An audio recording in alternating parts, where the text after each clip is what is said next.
Sir, what's your advice to students and young professionals?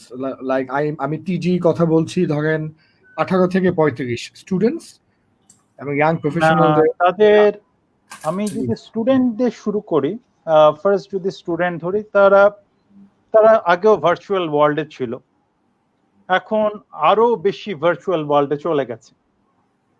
এখন virtual ওয়ার্ল্ডের সবচেয়ে বড় প্রবলেমটা হচ্ছে সেটা জীবনটাকে কি করে ফেলে, মোর আনরিয়ালিস্টিক করে ফেলে।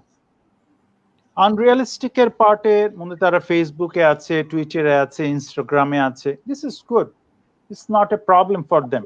কিন্তু আমাদের যে জিনিসটা দেখা দরকার যে আমাদের we must to set hour goal.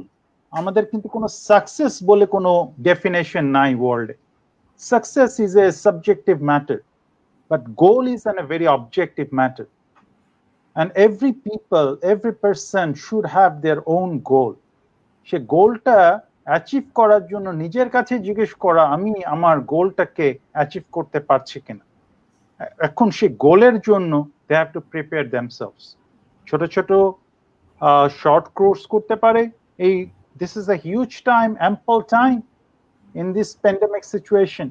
Online কোর্সগুলো করতে পারে, তার লাইফটাকে সাজাতে পারে।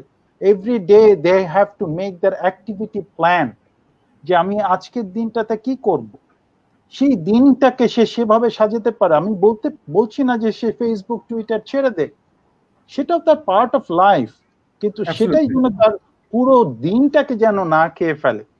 একজন নকটার্নাল পার্সন যেন না হয়ে যায়, সারা রাত জেগে থাকা মানুষ যেন না হয়ে যায়।